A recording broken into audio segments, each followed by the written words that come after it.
How's it? Welcome back. So, off-topic video than what I typically post on the channel, but one of the good things about having my own channel and also not really caring about the YouTube algorithm all that much or how much views I get on a specific video. Although, of course, the more views the better. So if you want to do the regular YouTube thing where you like, comment, and subscribe, that'd be really awesome. And actually, something else I think I'll throw in here, although I do want to make a separate video specifically highlighting this. But like for the few of you who actually do watch this video, you can get a little preview of it. But I recently hit all the YouTube milestones or check marks that you gotta hit to be able to become a YouTube partner. So I can start making some pennies off of this, which is super awesome. I mean, it's not like that was a huge goal of mine, but that was always a point I wanted to reach on the channel. But like I was pretty far off from actually qualifying for it, right? Where there's several things you got to do to be able to even apply for this. One is you have to have at least 1,000 subscribers, which I hit a couple years back. But then you also need to have a certain amount of watch hours within 1 year span of time. And I was always pretty far off of that. So then like a few months back, I actually posted a couple videos where I was saying to any of my regulars, if you wanted to help me reach that, if you could go to like one of my playlists on YouTube, hit play on the first one and just let that shit run in the background while you do other stuff, that would be really awesome. And I guess, some of you must have actually been doing that. And if anybody is still doing that, even though I haven't brought this up in months, you are a legit legend. Thank you so much for that. Where like it's either that happened or maybe YouTube changing their requirements. I'm not sure, but I like to think that, I have some of you out there who are still months after still helping me, reach that watch hour requirement for it. Anyway, back to the main topic for this video. So one of the good things about having my own channel is it gives me the opportunity to talk about whatever the fuck I feel like talking about. So that's basically what this video will be. And so what I wanted to talk about today is some video game stuff, but specifically about a video game that I have mad love and respect for. I guess I should say like a franchise, that being Battlefield. Where like Battlefield is my favorite first-person shooter franchise, in video games. And I've played just about every single one that has ever been on consoles, I believe. So like I started out with Battlefield 2 on the PS2, which I like actually barely remember that game. But I remember not thinking it was all that great where, I've been playing video games for a very long time. So I'd always get all the first person shooters, right? So we had like Battlefield back in the day, Call of Duty, Medal of Honor was another one. And so I'd be getting all of those, trying them out. And I was basically always kind of disappointed in them, right? Nothing quite hit like the GoldenEye feel on the Nintendo, way back when. So after Battlefield 2, and that is one of the most loved games in the franchise, actually, just didn't really click for me. Then came Bad Company, I believe. I did play that, but it didn't really like totally hook me. And let's see if I have this in here. I believe Bad Company came out in 2008, and Call of Duty 4 Modern Warfare came out in 2007. Okay, so by the time Battlefield Bad Company came out, I was already really looking for the next first-person shooter game to really catch my attention because, like the rest of the world, essentially, when Call of Duty 4 Modern Warfare came out, man, I loved that game. I played that game like crazy, but then pretty soon fell off after that. Like World at War came out after that for Call of Duty in 2008, and by then I didn't really like World at War, so I was kind of looking for something else, which is when Bad Company came out. It was okay game, but whatever. After Bad Company 2 on the Battlefield side, then came out this game called 1943, which was a smaller Battlefield game. I remember like it wasn't full priced, it was cheaper, not too many maps and stuff like that. So I played a decent amount of that, but still yet it didn't really fall in love with it. But then after 1943 came Battlefield Bad Company 2, and that game I loved. That was the first game to really, in the Battlefield franchise, to really like lock me in and get me committed to the franchise. Then they followed that up with what is essentially my favorite shooter ever, being Battlefield 3. And now I can't look up like how many hours I have in that game on my PlayStation because like the PlayStation 5 can't really talk to PS3 stuff. But I would think I probably have more hours in that game than I do in Destiny 1. Although maybe not, because in Destiny 1, I would have to look it up now, but I got like a ridiculous amount of hours in Destiny 1. But even if I did play Destiny 1 more than I played Battlefield 3, I still like Battlefield 3 better. So that was an amazing game. After Battlefield 3, they followed it up with Battlefield 4, which, you know, some people out there actually like Battlefield 4 more than 3, which trips me out because 3 was definitely better. But nonetheless, 4 was still pretty good. I was still happy enough with the franchise. And then after that, they basically went downhill, right? After 4, they followed it up with this game called Battlefield Hardline, which was like a huge departure from the typical Battlefield formula, where Battlefield was always about these big full-scale war conflicts, right? Where you'd have infantry, of course, tanks, helicopters, jets, and all this stuff. Although they didn't necessarily have jets in all the games. Like I think Bad Company only had helicopters. But regardless, you know, like big full-scale war shit going on. And then in Hardline, although I do think Hardline had helicopters, but it changed the whole vibe. It was basically like cops versus robbers. I believe a different studio was making it as well too, and it just didn't really feel the same, right? Like even the infantry gunplay didn't really feel the same. So that's probably my least favorite game in the franchise, although I still sunk 142 hours into that game. Then after Hardline, they came out with Battlefield 1. And I know that can sound confusing with the numbers, but it's called Battlefield 1 because it was taking place during World War 1. And that game, I mean, it had an amazing trailer. Go look up the Battlefield 1 trailer. It's one of the best trailers ever. But that game just didn't really click with me, right? I just don't really like, you know, World War 1 type weaponry and stuff like that. Although that is a lot of people in the Battlefield community's favorite Battlefield game, period. But, you know, whatever. It was still decent. You know, it wasn't terrible. It was way better than Hardline, but I still like 3 and 4 better. I put a total of 67 hours into Battlefield 1. Then came Battlefield 5. And Battlefield 5 is essentially one of the most hated games in the entire franchise. That game I have the least amount of hours in by far. I only got like 7 hours in that game, so I guess I pretty much wasted my money on that. Then they followed up Battlefield 5 with Battlefield 2042, which came out in 2001.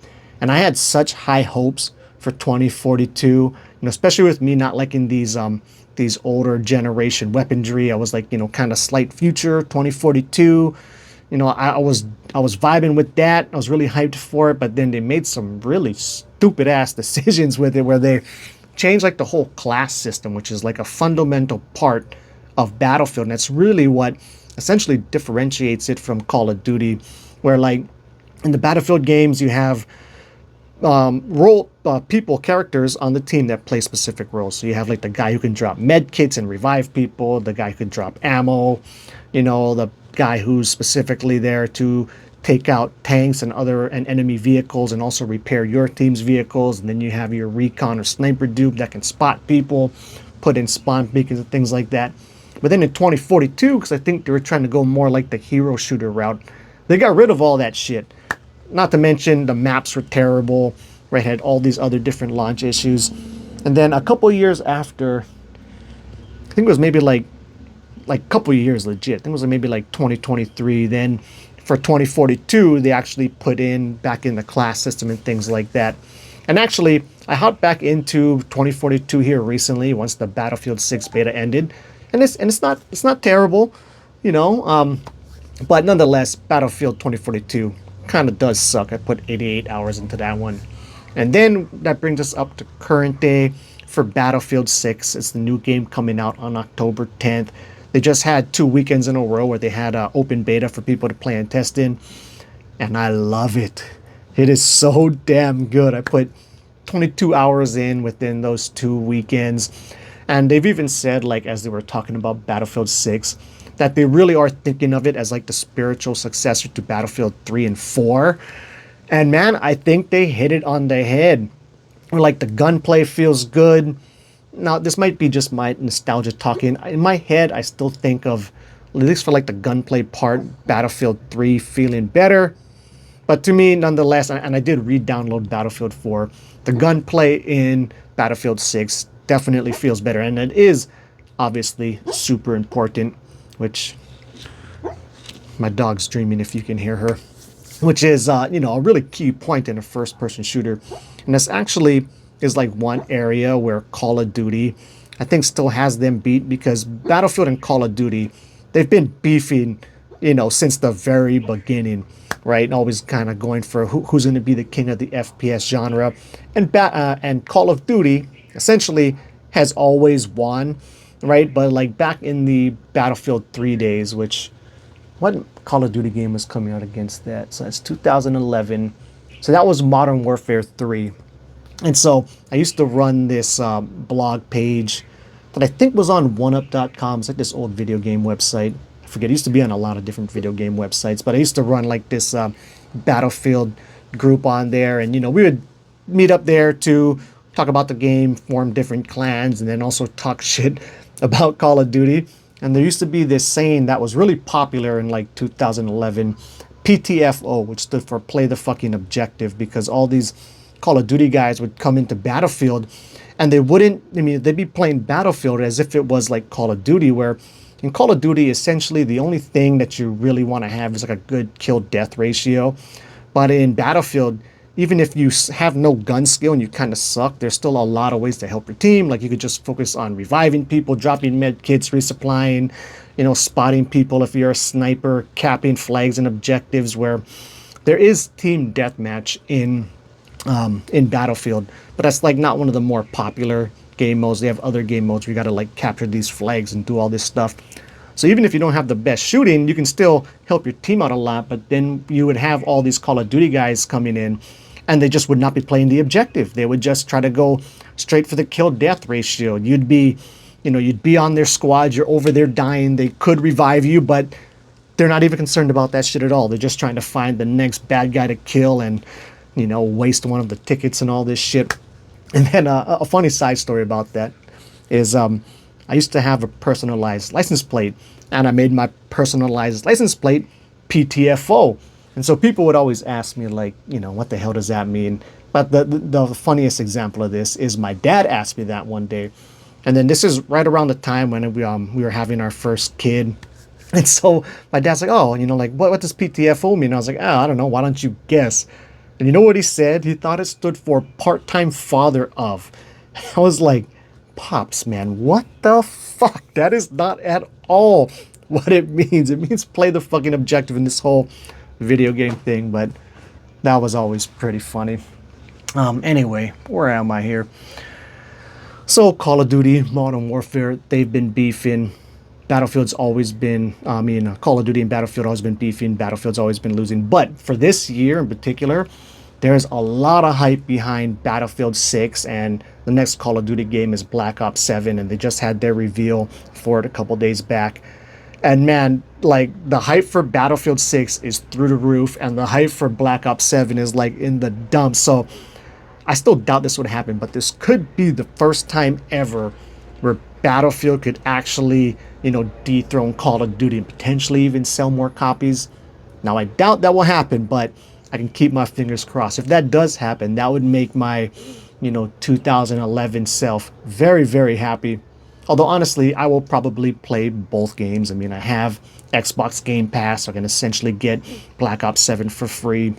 So I will probably play both, but without a doubt, I'm sure I'll be sinking more hours into the Battlefield 6 sides of things. But there is some things that Call of Duty could do, I think, that would absolutely kick the shit out of Battlefield 6. And they did not do this in their reveal for Black Ops 7. Like I said, people are all pissed off at that. That video is getting like ratioed into the dirt. But like if Call of Duty would just come out and simply say this: they're getting rid of skill-based matchmaking, or also called engagement optimized matchmaking, which is this new system they put in place. I think it was back in 2019. Although it's always kind of been in Call of Duty, but it's got really ramped up in like 2019 to where they track all this different stats on you. And I looked mine up. It's pretty crazy, but like how much time you spent running, how much bullets miss, and every single game you've ever played. And it gives you a skill rating. And then what it does is it pits you against people with a similar skill bracket, right? Which is cool for like the worst players in the community. So like my 7-year-old son, who's obviously not very good at Call of Duty. The kind of cool thing about this is he gets to play against other kids for the most part. And when you hear people talking on the mic, it really is like a bunch of little ass kids. And so, you know, he tends not to go have a positive kill death ratio, but he can kind of hang in there and, you know, do okay. But then when he would try to come and play with me or his older brother, you know, he just gets totally stomped on because we're just in a different skill bracket. But then the other terrible thing that skill-based matchmaking introduced is, like back in the day, you would have persistent lobbies, right? You get into a lobby and it would prioritize ping or your connection to the server. And then you would get into that lobby, and then if people wanted to leave after the game, they could. But if not, everybody in that lobby would just stay in game after game after game, and you could really build some really great friendships and things off of that, and rivalries and stuff like that. But then to prioritize this whole skill-based matchmaking thing, they got rid of that, and after every single game, they completely kick you out, you know, and then they try to find a brand new lobby for you to join. And then with me over here living in Hawaii, we don't really have, you know, any servers really close to us.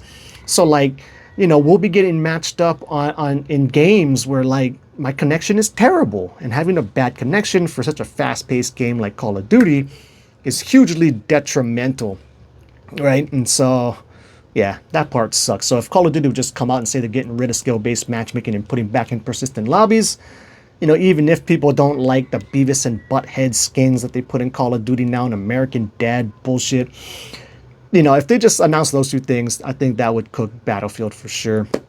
And it's not like Battlefield is totally immune to those things either. Where like this is the first game I think for Battlefield where they don't have like a serverless or persistent lobbies either, so they're kind of following suit with Call of Duty there in their main search function, right? So Battlefield will have this other part of it called the portal, where you can make customized games and all of that, but in there it will have persistent servers that you can go ahead, click in, check your ping or your connection, and then just stay in that one server game after game after game. But, you know, if you're using the regular search function, it's going to kick you out of after every match and re-put you in a brand new lobby.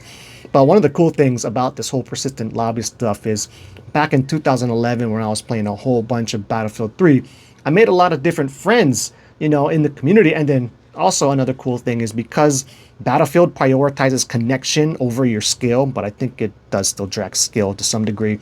I would always be in lobbies with a bunch of other people from Hawaii, right? And so we actually ended up making some pretty good friends with people over the years. Like I made friends with this one guy in California who actually came to Oahu years later, and we actually met up at a bar and stuff like that. But so I haven't talked to a lot of my Battlefield friends on my friends list since like 2011, right? But now this Battlefield 6 beta came out and we're all like messaging each other, hey, are you playing it? It's super awesome. We got to get the crew back together. And so it's just been a whole lot of good shit, you know, with it. Comes out on October 10th. I'll be taking a whole bunch of vacation time around then. I got to like use it or lose it for my work. So I'll be putting it in as much as I can right around that time. My regular flow of content on the channel might slow up around then as well because I'll be spending all my free time playing Battlefield. But nonetheless, yeah, how long is that video? 15 minutes, 16 minutes, something like that. Pretty long one. I think we'll end it there. And yeah, until the next video, keep your hobbies legit.